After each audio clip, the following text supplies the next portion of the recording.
The broadcast is now starting. All attendees are in listen-only mode. Hi everybody, welcome to the Expanding into International Amazon Marketplaces, EU to EU versus EU to US, with Rachel Greer, Cynthia Stine, and Jeff Cohen.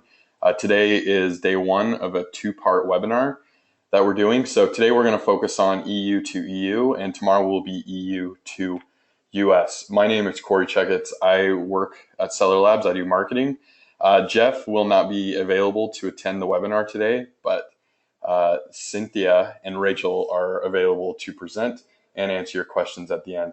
Just so everyone knows, that this webinar is being recorded, and we will send a recording out after the two-day event is complete. So a little bit about Seller Labs. We are a software company based in Athens, Georgia in the United States, and we have three different applications currently.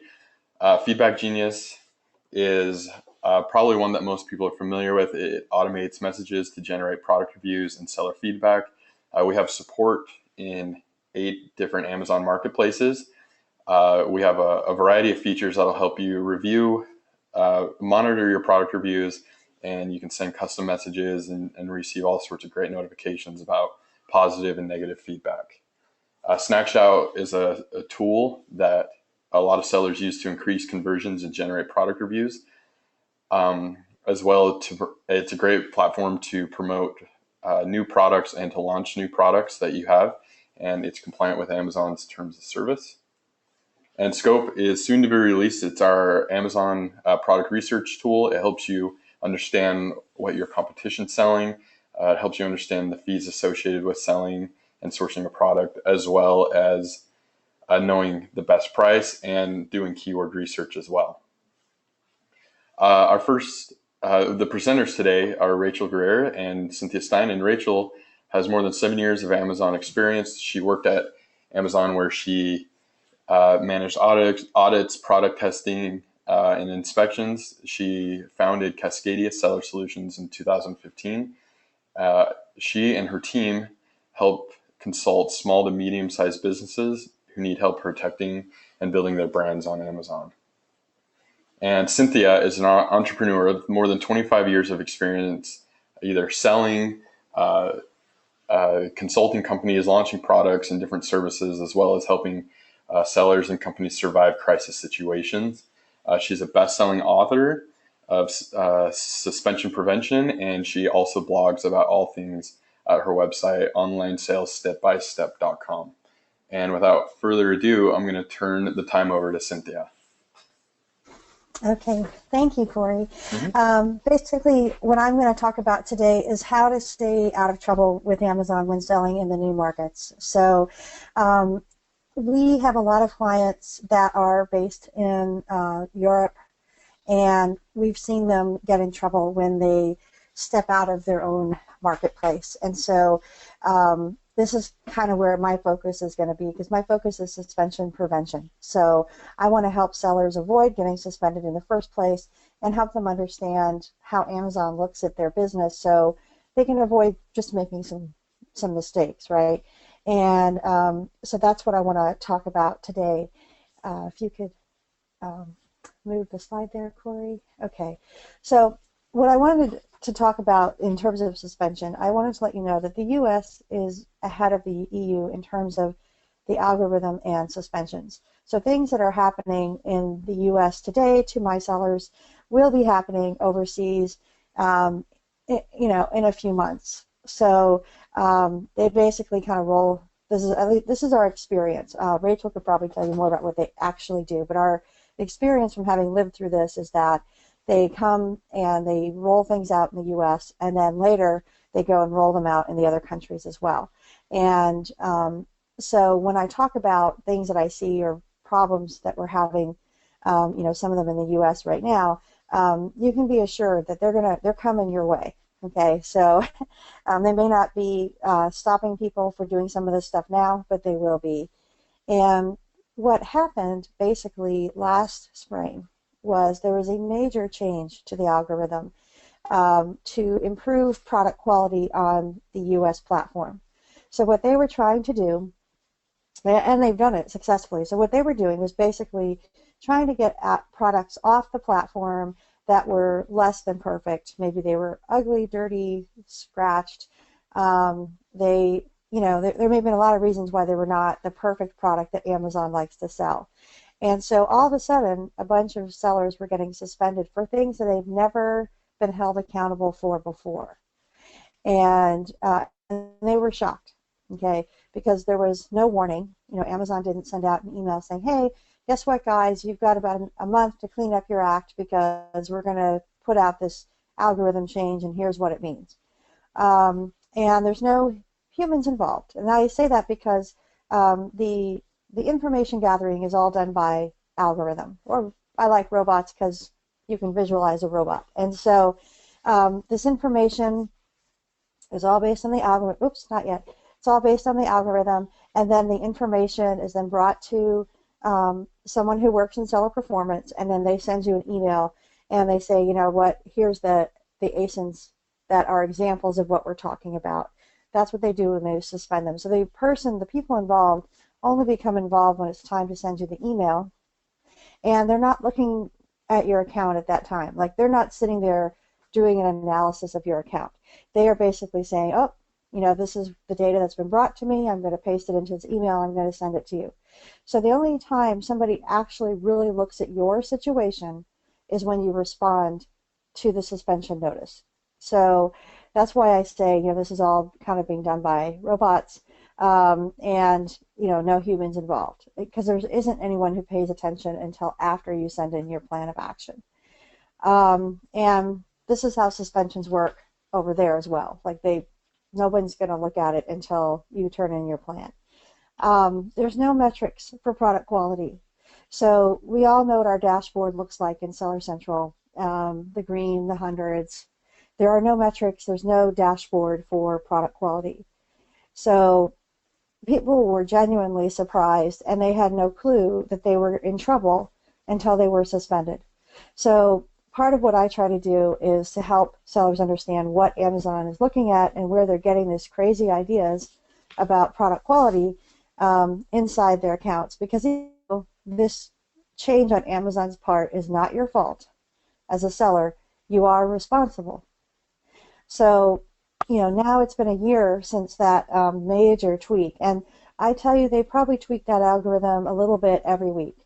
Or at least it feels like that to us, because we start to get these waves of suspensions, and they're all pretty much the same, right? So it's like all of a sudden for a week we'll get a bunch of guys who sell fine jewelry suspended, all for the same reason. Or another week we'll get a bunch of guys, I say guys, but sellers who are selling or who are getting suspended for abusing their product review programs. So we can talk a little bit more about that later. So there are definitely waves. There are definitely things that they're kind of trying to fix on the platform, and they don't give you any help or instructions. So basically, that's what happened, and this is also hitting all the other marketplaces as well. So that's one thing that you will need to know, whether you're going into the EU or to the US, is you'll need to really pay attention to why people are returning your product, because that's where the secret is. That's where the information is that you need. Okay, next slide. So here's some common suspension reasons. So Amazon tries to make it really easy for you to expand from the UK to Germany, or within the EU they try to make it really easy. And if you're a fairly high volume seller, they're soliciting you big time. Oh, come on over to Spain. They want you to sell in every marketplace, and so some sellers take them up on that, right? But again, they're not necessarily telling you the things that you need to know to be successful. So where I see people getting suspended when they're trying to move into a new market in Europe is Amazon's shipping requirements is one of them. It's a big one. And like in the UK, they don't like to use tracking data. Or as one seller said to me, nobody uses tracking data with the Royal Mail. And I said to him, Amazon does, right? And so they get into trouble because packages get lost, they can't track them. And, you know, Amazon really wants us to run our accounts in other countries the way they run them in the US in this sense. They want tracking data, they want fast delivery, and they just try to think of every possible way they can, you know, improve the customer experience. And so where I also see people getting in trouble is with customs. So maybe they're, you know, shipping stuff into Germany, for example, and it's getting caught up in customs, and then the buyer has to go to Germany customs, which charges by the day for storage, and pick up their item. So by the time they get their item, they're really pissed off. And so one of the things I would tell you as a seller is to be really aware of the requirements for each country in terms of shipping if you're going to be shipping yourself. Now, for a lot of my clients, I really encourage them to do FBA because then it's Amazon's problem to get the product to the buyer.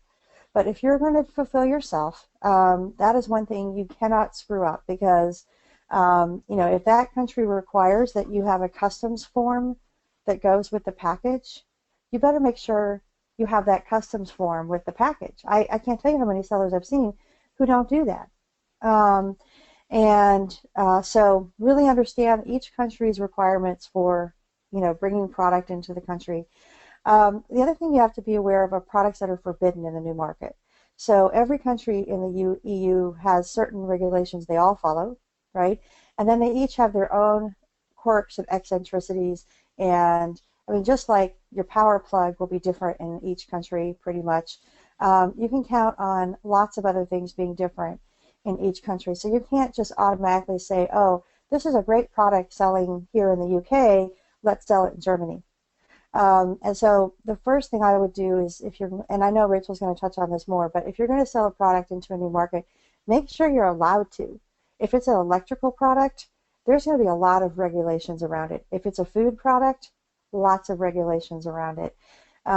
If it involves chemicals, plastics, I mean, just about any product you can think of. If it goes on your body, you know, there may be different rules in the country that you want to bring it into. So the first thing I would do before picking a product to sell in the new market is make sure you're allowed to sell it in that market.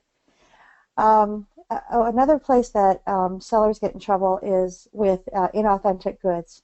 So, you know, basically inauthentic means that the product may be legitimate and may not be, but the place where you bought it from is not authorized. This happens a lot in Europe.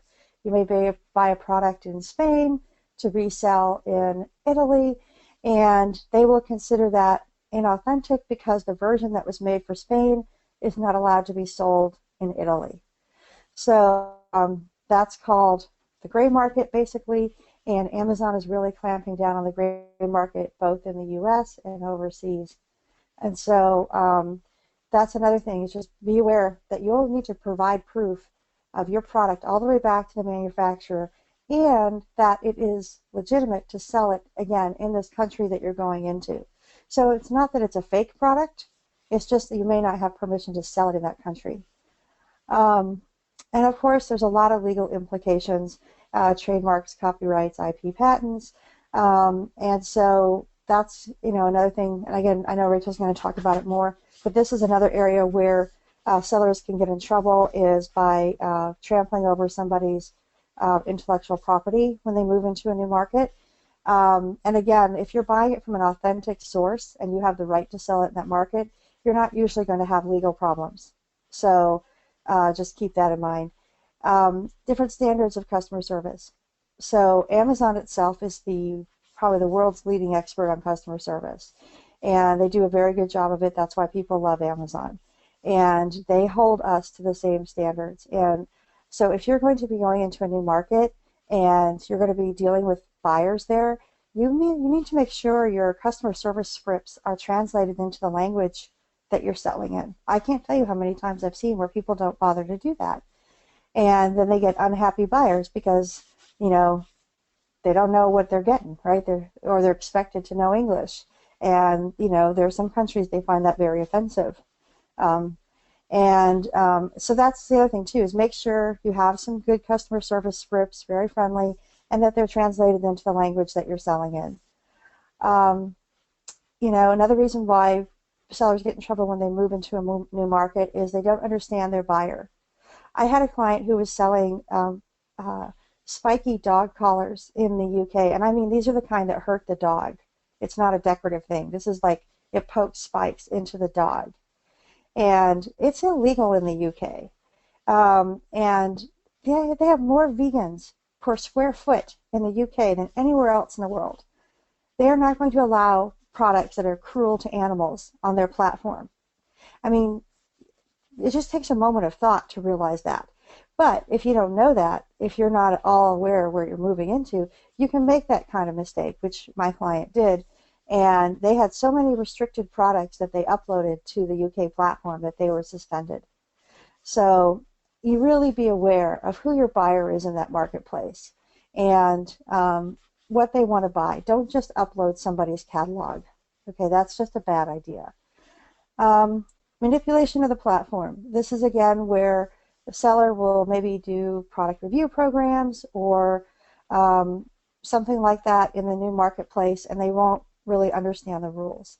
So I see this a lot. Amazon has been really cracking down here in the US on product review companies, and they've been doing it somewhat in the UK and the EU, but those it's still behind in the EU. They're not being pursued as vigorously. There's still some very bad practices that are going on with these product review companies overseas. And I'm just telling people right now, their time is coming. They are living on borrowed time. Amazon is going to come after them just like they did in the US. So again, really be aware if you're going to do something like product review programs that you're using a program that is compliant with the US rules with the Amazon rules in the US, because frankly, otherwise you're just asking for trouble. And then, of course, product quality. So this is what I talked about earlier, where the product just isn't perfect. So they're selling, imperfect product. It's bumpy, it's ugly, it's dirty, it's dusty. Maybe they bought it liquidation, and now they're selling it in another country, and buyers are returning it. Next slide. So basically, what is product quality? And these are some of the terms that you'll see when Amazon is suspending you for product quality. And so it's not necessarily what you think. I mean, damaged is pretty obvious, but you sold as new. I have buyers that tell me all the time, but my product is brand new. And I try to tell them it's in the mind of the buyer. It's not the reality. And so these are the terms that need to become a part of your everyday life. When you're looking at your returns from whatever country you're selling in, your own country and the new countries. Next slide. And this is just me. So if anyone is, this is obviously what I deal with is suspension prevention. And anyone who's interested in my book, it is selling in the UK. And if you want to know more about if you do get suspended or you have questions, you can reach me at Online Sales Step by Step or suspensionprevention.com, and we can help you. So that's it. Thank you, Cynthia. That was great. Next up, we have Rachel Greer, and she is going to talk to us about expanding internationally from the European Union to European Union. It's all yours, Rachel. Okay, great. Thank you. So next slide.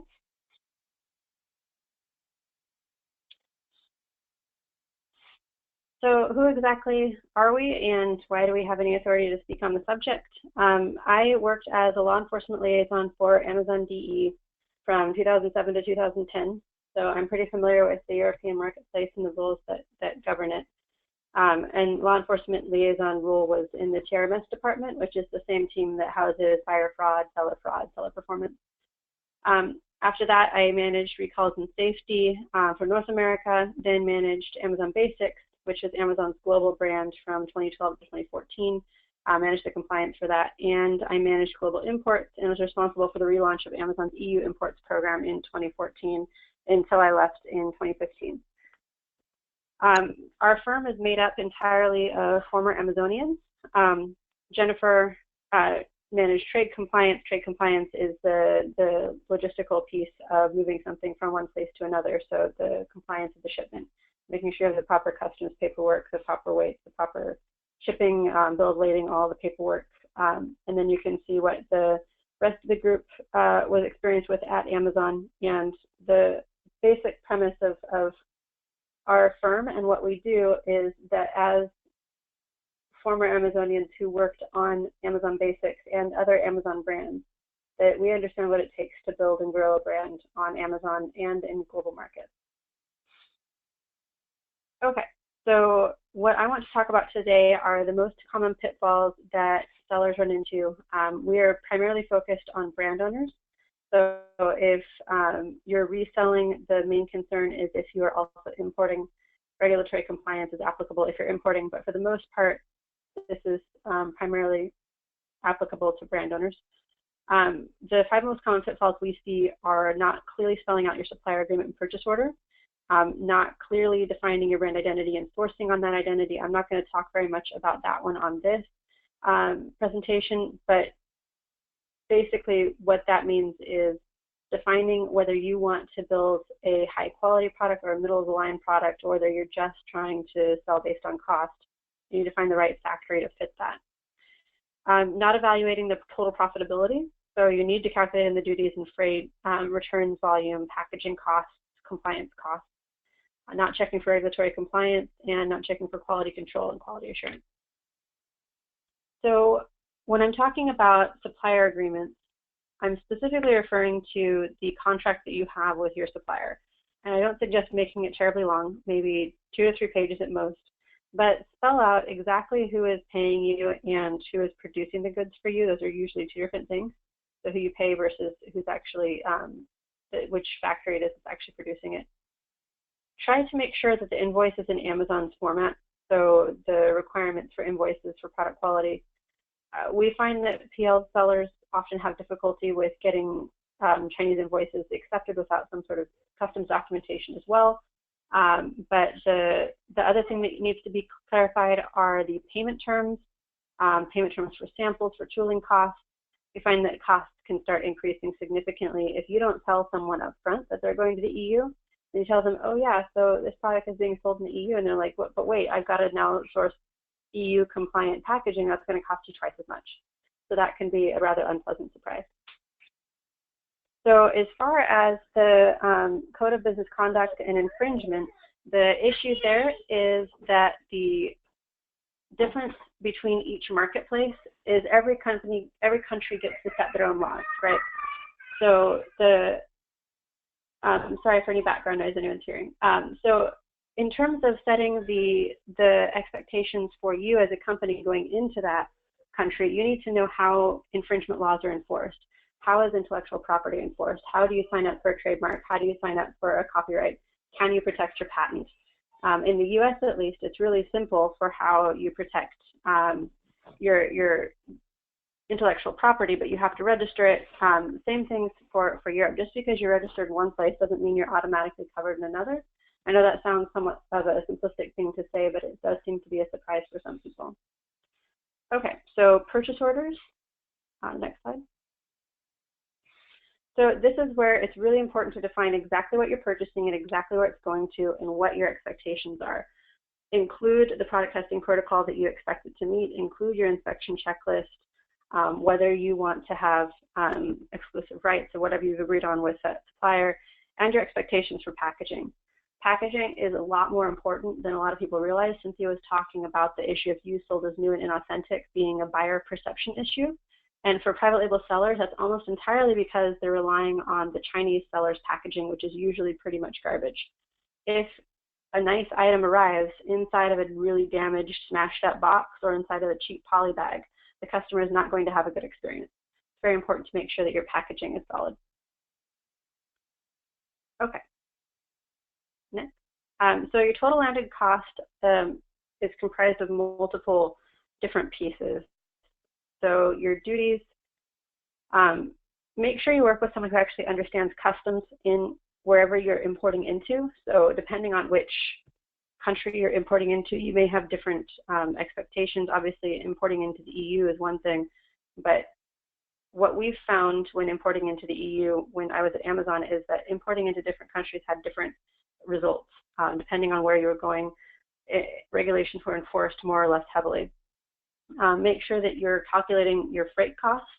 It may make more sense to do ocean freight or even overland rail freight, depending on where you're sourcing from. Always structure your returns, because you don't want to argue with customers about returns. The number one issue that we see for people getting suspended in all marketplaces is ticked off customers. So if you allow your customer to get ticked off at you and then they file a report to Amazon, either negative feedback or submitting a return and writing a nastygram in the return, which you don't get to see, but Amazon does, or actually just filing a report to Amazon, which you can also do as a customer. You can just report somebody. Make sure that customer, and then of course if you're merchant fulfilled, then they can file an A to Z claim, but make sure that customer isn't unhappy. It's better to lose the money than to deal with Amazon trying to correct your bad behavior in their perception. So for packaging, the increase in packaging is usually between 3 cents and 10 cents a unit. It really depends on the product. It can be up to 50 cents depending on the quality of the packaging you need, but always build in additional packaging costs into your landed cost, because the built-in packaging is never going to be good enough. For compliance, this is the most important piece in my mind for the EU that people do miss. When we were first importing into France, the concern that I had was that the French customs officials would be stopping the items on the border, and this was based on a lot of information that's in the marketplace about how French customs officials review imports, and they have a lot of employees to do so, probably about 3 times as many as the U.S. has, and a lot fewer ports to monitor as well. And that's exactly what happened. So if you're going into French ports, depending on what you're bringing in, anything that's subject to EN 71, which is the Toy Safety Directive, anything subject to the Low Voltage Directive, probably not ROS and REACH, but anything that has a specific directive attached to it, you can expect someone will ask you for that documentation going into France if you're filing through customs. What we found was that the UK, Germany, and France were pretty much on parity in terms of what they asked for, but there were certain local differences. So in the UK, we saw a lot more questions about upholstered products, stuffed products, plugs, car seats. In Germany, we saw a lot more questions about leather and sustainable claims. So if someone said it was made of wood, they were a lot more careful about making sure that it met the EU illegal timber regulations. And then, of course, in France, they asked for everything. So that was lovely. Okay, next. So for regulatory compliance in the EU, the biggest issue is anything for toys or articles with perceived play value for children is regulated by EN 71. 71 is a very detailed, in-depth toy safety standard, and it's the most in-depth standard in the world, both in terms of chemical safety and in terms of quality and performance. Quality and performance is pretty similar to the US standard. That meets the US standard okay. The US standard is also pretty strict. But in terms of chemical requirements, the EU standard is much safer than any other standards. So you do want to make sure that if you're importing anything that could be considered a toy or be for a baby, anything that is considered play value that can be mouthed by a small child, and for the EU, children are considered 13 and under. The goal here is to make sure that you don't even get asked for anything, but if you do get asked, you need to make sure that your documentation has been provided from a third-party accredited lab within the last 2 years. In the US, it's within the last year, but in Europe, we found that customs officials will accept within the past 2 years. For the Low Voltage Directive, this governs all electrical and electronic products intended for the EU market. This is really about the issue of Europe having such high voltage compared to other markets. So standard voltage in the EU is 220 to 240 volts as compared to 120 volts in the US. So the design of the product actually, in many cases, needs to be different to meet EU safety standards. So I could have a product in the US let's just use a hair dryer, for example, something with a pretty significantly sized motor and wires the motor can blow out if something happens with the electricity current. So you have a product in the US that's perfectly safe, that is not a problem at all for 120 volts. You plug it into the wall in the EU and the motor burns out within about maybe 5-10 seconds because the voltage is so high, the wiring can't handle it. So products actually need to be designed to meet the low voltage directive. It's very rare in my experience that something in the US is actually able to meet the requirements for being able to be sold in the EU. If someone produced something just for the US. In fact, for Amazon Basics, we actually had a process of creating items for the US, Japan, China, and India, and then we would create products for the EU, just in terms of design, materials. The EU is so much more expensive, it just wasn't worth doing a global product because it's harder to make products for the EU. So you should also keep that in mind if you're doing sourcing in the gray market, as Cynthia mentioned. Make sure it's actually a product intended for the EU because it might not be actually safe to sell, which could be a really big problem in terms of customer perceived value.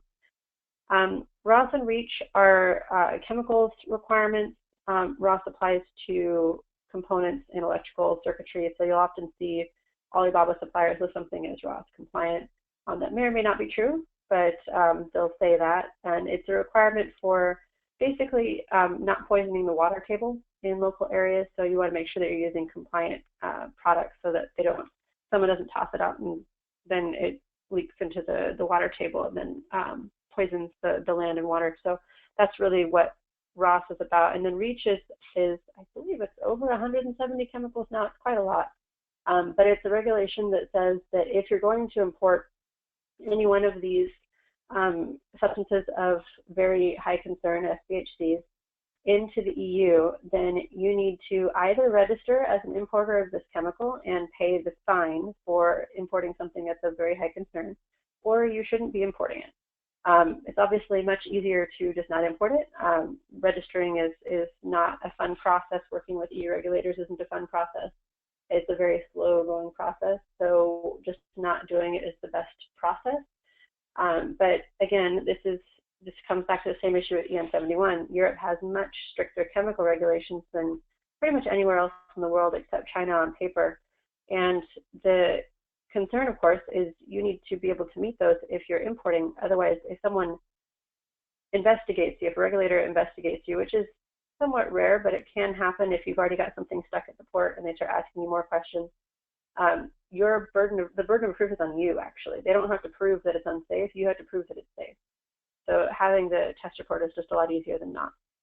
And then for UK-specific issues, what we see there is the UK has a car seat evaluation program, so Amazon will actually check all car seats that are listed on the website and boot off and warn sellers who sell non-compliant car seats.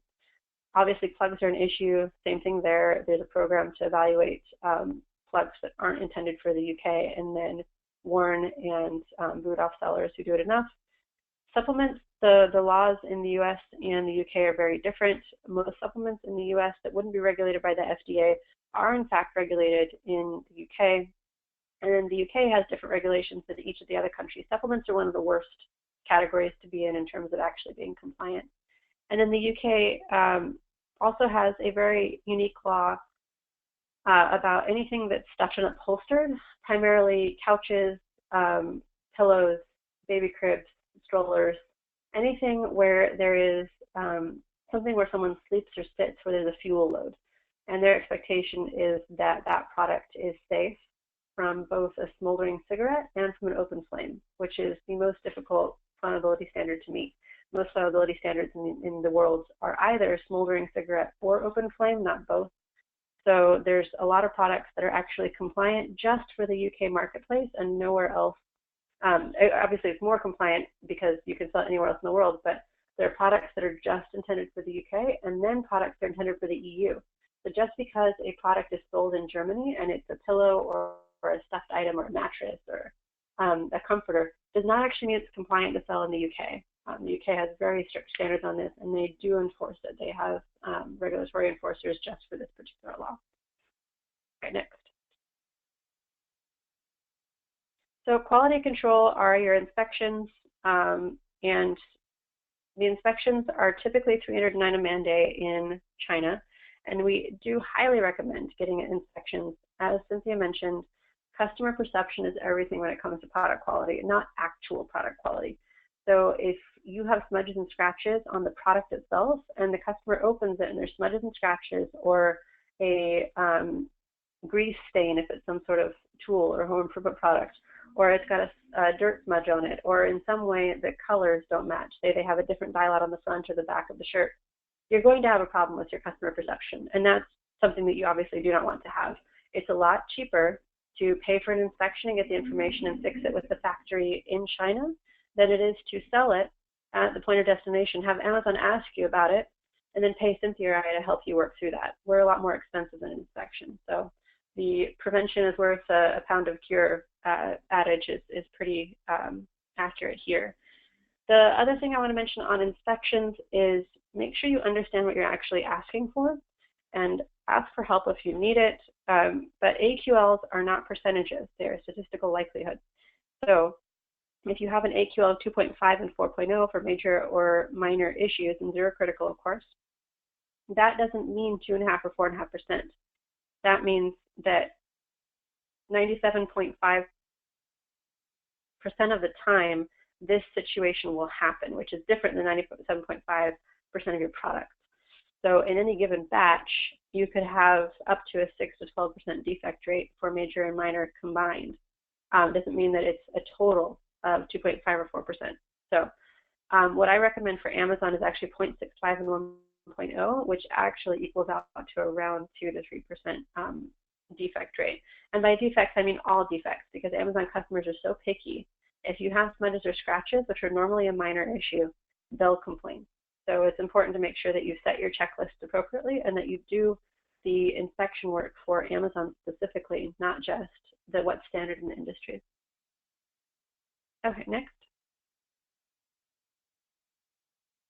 So quality assurance refers to laboratory testing, not related to regulatory compliance.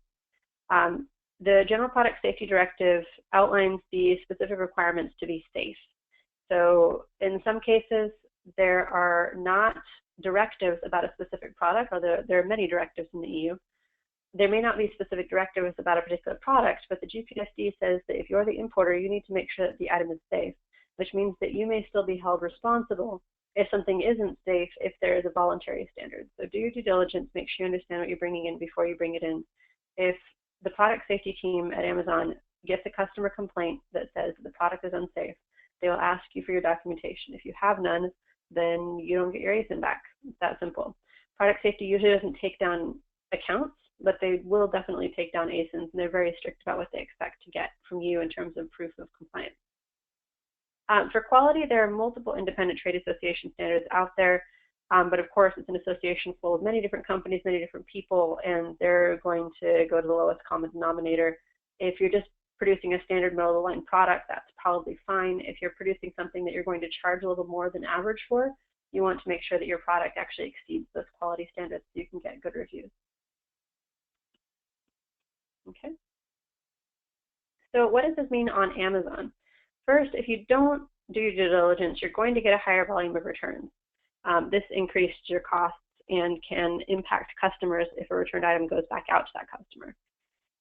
Overall, unhappy customers, you want to make sure that your product is good, that you're following up on your product, that you know what's required for the EU. And we actually got complaints from customers about saying that our item was FSC certified, the Forestry Stewardship Council, which is an independent organization that certifies products as not being on the list for EU illegal timber.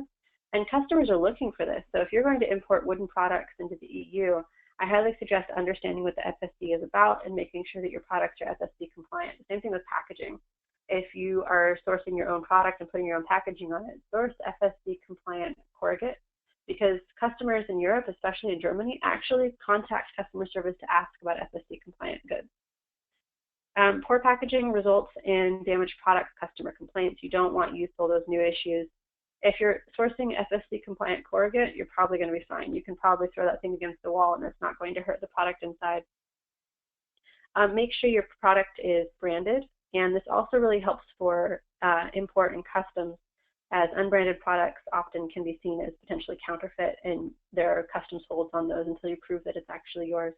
So definitely brand your product. A lot of small sellers slip through and get by just fine until they're of a certain size. As soon as you're successful, a lot of these things are A, more likely because you're importing more and a lot more quantity, but B, it's a bigger problem for you because you have more to lose. So it's important to make sure that your I's are dotted and T's are crossed there. And then, of course, if you are infringing on someone's IP in the UK or other parts of the EU, do your due diligence, research, make sure that someone else doesn't have the intellectual property rights to whatever you're selling. Okay. So we help sellers with contracting with reputable third-party accredited labs. We do not work with any of the small inspection companies like Trigo, and there's a couple others there that charge between 100 and 150 a day. The problem is they're not paying their inspectors enough. That's not market rate for inspectors in China. This means that inspectors are going to supplement their income in some other way, either through bribes from the factory will bribe them proactively, or through blackmail to the factory by saying they're not going to release the shipment until they get their bribe. So we do not work at all with these smaller companies. There are certainly plenty of them that have good inspectors. It's just because of what they're paid, it's much more likely for them to be susceptible to bribery. So we only work with third-party accredited labs. This costs about $309 depending on the location. If it's inland China, obviously it's more because someone has to fly there.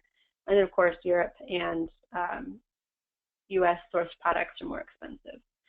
And then we offer consulting services to help create testing protocols, understand customs, understand how to write detail pages. We also have agreements with translation companies we use, packaging companies we use.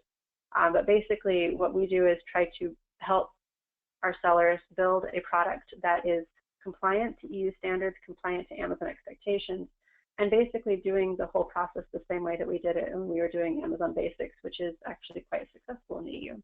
And our website is www.thinkcascadia.com.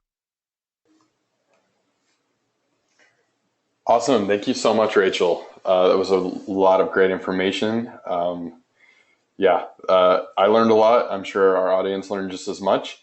So we have about 15 or so minutes before at the top of the hour. We're going to go over some questions that we received earlier when people registered for the webinar.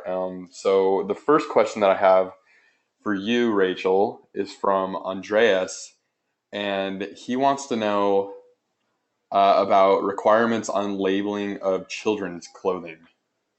I guess that's for you. So. Okay, so children's clothing is an item that, technically speaking, isn't regulated in the EU. So it really depends on how you define the regulation. The GPSD basically requires that everything be safe. And so what we did from a risk perspective at Amazon was just define children's clothing the same way that the US does, and just define it as a children's product and test it as such. So for labeling in the EU, you do need to have the same 4 requirements that you have in the US, which is country of origin, the name or number of the manufacturer or importer, the care instructions, and in the EU you can use symbols. So there's specific symbols, Gentex symbols that you can use. You're not allowed to use the Gentex symbols unless you're registered with Gentex, which can cost a little bit. So you may just prefer to write it out in each language. You do need to write it out in each language. It has to be locally labeled. This is the reason why in Europe you see giant long tags, or you go to IKEA and you see giant long tags, because you do have to label it in every language or register with Gentex. And Gentex is expensive, so labels are cheaper. And then the last piece is fiber labeling. So your fiber labeling has to be accurate. And the trick about fiber labeling is every country defines their own list for what fiber labeling consists of. So in the US, FTC regulates that, and there's certain words you can't use, certain spellings you have to use. Same thing in Europe, so you need to double check that. And then in Spain, there's a somewhat unique requirement for labeling in that they want you to put your VAT ID on the label as well if you're importing it.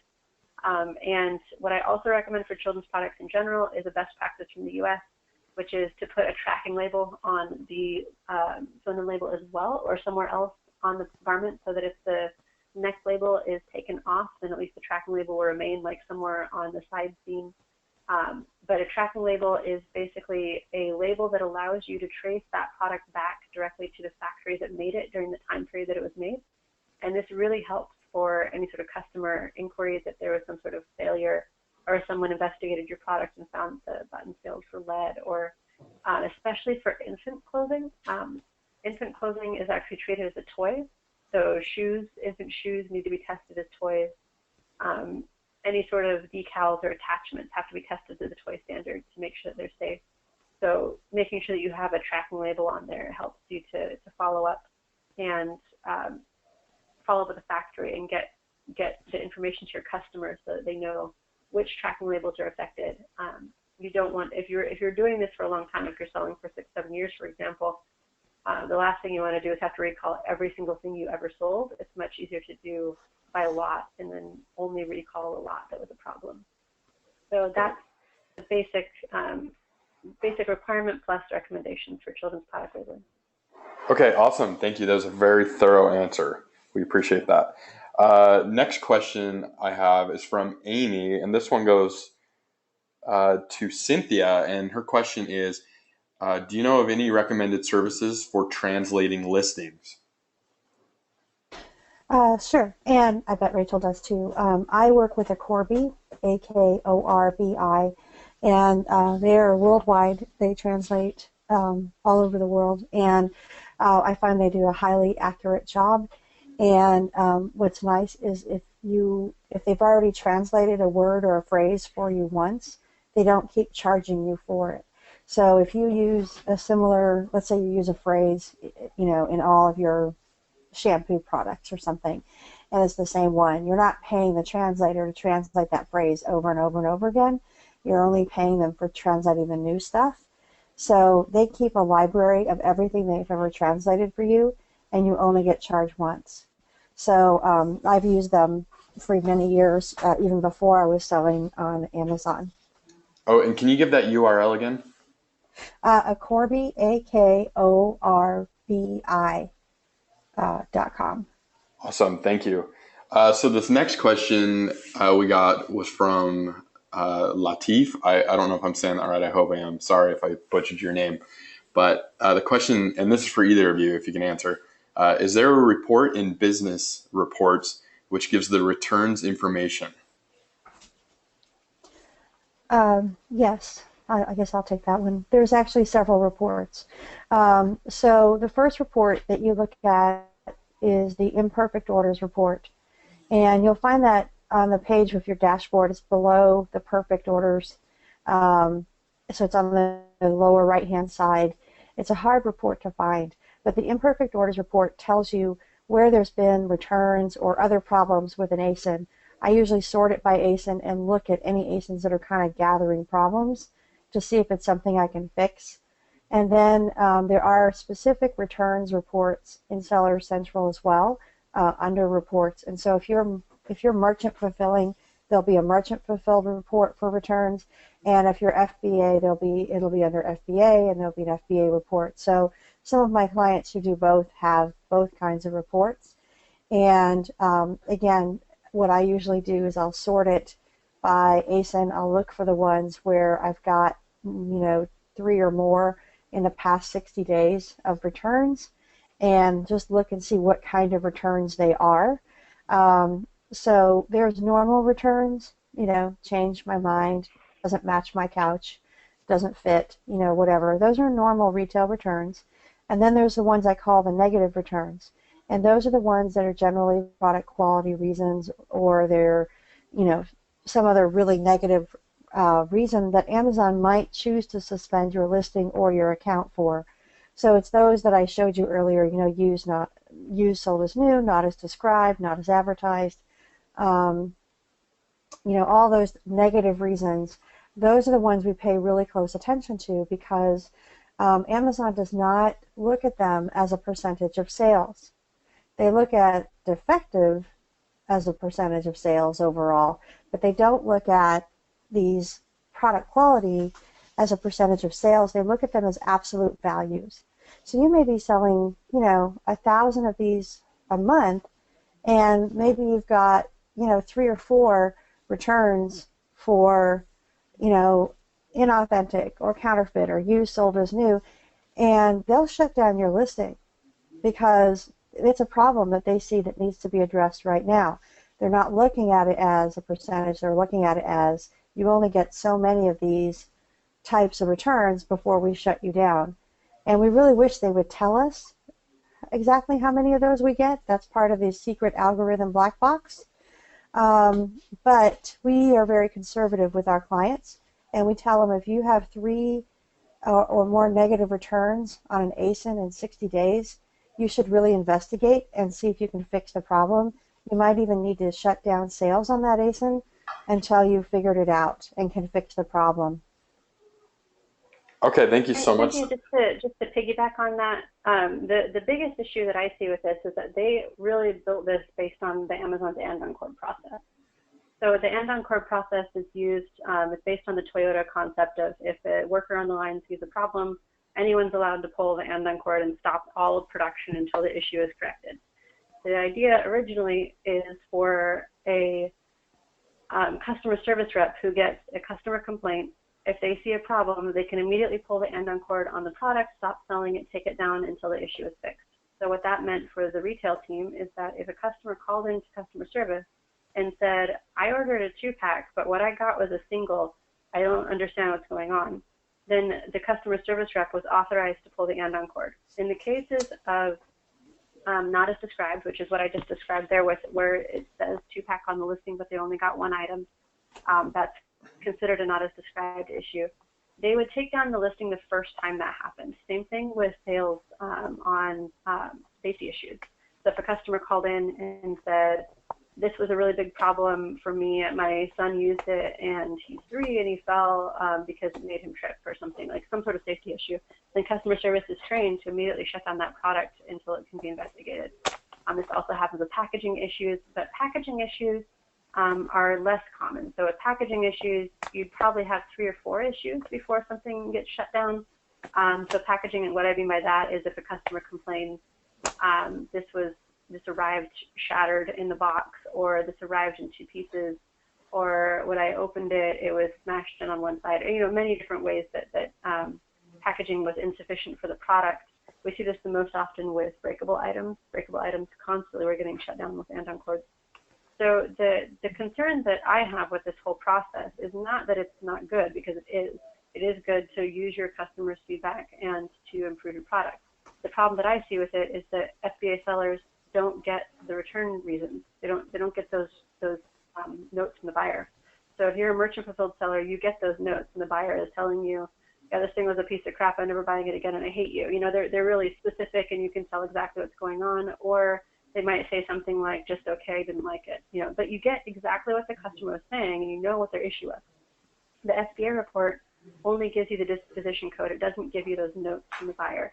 And without those notes, you're basically flying blind. And that's the biggest frustration here, is you need to basically predict what kind of issue your customer is having. Are they having a safety issue? Are they claiming it's counterfeit? Are they claiming that it's damaged? Because the words that are used by the product quality team are not actually often the problem. They're just kind of throwing things at you. So you have to figure out what the actual issue is. So follow up with your customers regularly.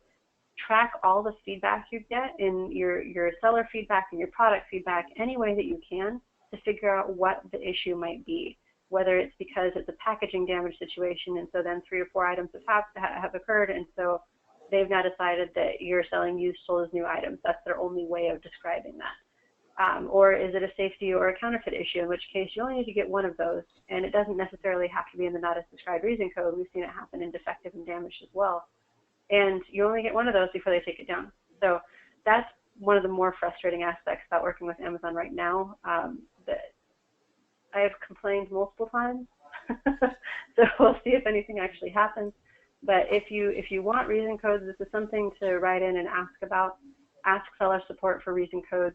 If you want it, then ask for it, because the more complaints that sellers have about this, the more likely it is that it'll actually change. You need the reason codes to properly solve the problem. Without those reason codes, you don't know what's going on. It is very opaque, as Cynthia explained earlier. Yeah, that's right. I was just going to say I've complained officially too, because I'm a seller as well. So yeah, we've complained. not that I think it's done anything, but the other thing I would say is what we do for all of our clients. We have a maintenance service for all of our clients, a suspension prevention monthly service to help them stay on top of their accounts. And so one of the things that we do for them is we will email all of their negative returns, and we'll ask the buyer, can you, we'll say, we're really sorry that your experience with us was less than perfect. Can you tell us what we could have done better? Or something like that. Just keep it real open-ended and see what they say. And then we gather this information and we kind of keep it in spreadsheets so that if we start to see patterns on ASIN, then we'll be like, oh, okay, now we see what's going on, right? But yeah, you have to take that extra step and do it yourself because they're not giving you the information. And then also what's equally frustrating is, of course, a lot of people won't respond. I mean, they don't have to, right? And so it helps, but it's not the solution. The real solution would be if Amazon gave us the reasons. Okay, perfect. Thank you so much. Those were really great answers. We're here at the top of the hour, so I think we'll squeeze in one more question. And then also, just so everyone knows, we'll also do a follow-up Q&A blog post to answer more of your questions. So don't worry if your question didn't get answered. We're going to get to them. Okay, last question is from Monowar, and he asked, do I have to register my brand to each country for legal issues, as well as registering my own brand in Amazon? And I think, Rachel, that one was directed at you. Yeah, so each marketplace is separate. So Amazon actually runs what they call stacks. So there's a North America stack, there's an EU stack, there's a China stack, and there's a Far East stack. India is part of Europe, and Japan is the only thing in the Far East. It doesn't make any sense, but that's how it's run. So if you're going into different stacks, then you have to re-register everything. Your accounts can't go over. Part of the reason why you can't have a unified account between the US and the EU, everything is separate. So the requirement there is to register your brand in the EU. As far as the actual legal requirements for registering your brand outside of Amazon, then you would want to contact either a company that helps do that or a qualified lawyer in the EU to help with that. But you are required to register for brand registry separately in the EU and in the US or anywhere else you go. Okay, perfect. Thank you so much. We might be able to squeeze one more in. What do you think? Sure. Okay, let's see here. Looking through a couple of these questions. Okay, that's actually probably a good question for tomorrow. And again, we're going to be speaking about selling in the U.S. tomorrow. So I know there's a few questions about the U.S., but we'll cover those tomorrow. So last question here is from George, and he asked, you mentioned supplements were subject to stricter and special laws in the UK. Can you elaborate on that? Yeah, so the major difference between the US and the UK in terms of supplement regulations is that the FDA doesn't regulate most supplements. So basically, if you say that your item doesn't cure anything and that it doesn't do anything and that all it is a, it's just vitamin C, whatever, then the FDA doesn't actually regulate that pretty much at all. So the difference between that and the UK is that the UK does regulate it. So you do have to make sure that your ingredients are registered. You do have to make sure that your claims and your labeling are accurate. There are some ingredients that are banned in the EU that are not a problem in the US, similar going back and forth. So basically, if you're bringing a supplement in from the US to UK, the likelihood of it actually being compliant is fairly low unless it's something just like vitamin C. That's it. If it's something that's a little bit more complicated, that has a few more items, ingredients of a different chemical makeup in it, you may be required to register that ingredient, or it may be a long process to verify that it's actually safe for human consumption. But the UK actually treats dietary supplements, they treat other kinds of drugs, which the US doesn't do. So it's a lot easier to launch a dietary supplement in the US. And I'll just add that the Amazon algorithm is looking for sort of trigger keywords. So like in the US, it can be ridiculous. I had bath salts taken down because it was apparently making health claims, and I'm like, it's salt. ingredient, salt. So anyway, it was, I got it back up, but that's the other thing too. It had said something about increases circulation, in the bathtub. So this was like a health claim. So that's the other thing too, when you think about, moving from one market to another, is, what each market considers a health claim could be really different. So, and it's going to be run by an algorithm. So just be very careful in creating your listings as well. And then, like Rachel said, obviously in the UK, everything is looked at much more closely than in the US in terms of supplements. And every ingredient matters. But, if you want to sell bath salt in the US, don't make health claims. Perfect. Thank you so much, Cynthia and Rachel. That was some great information. Again, we'll be sending out the replay after the webinars are done, as well as a question and answer blog, which will probably be out within a week or two. So look forward to that. And we'll be back tomorrow at the same time. That was 1700 London time and noon Eastern Standard Time or Daylight Savings Time rather, in the United States. Thank you, everyone, and we'll see you tomorrow. Bye.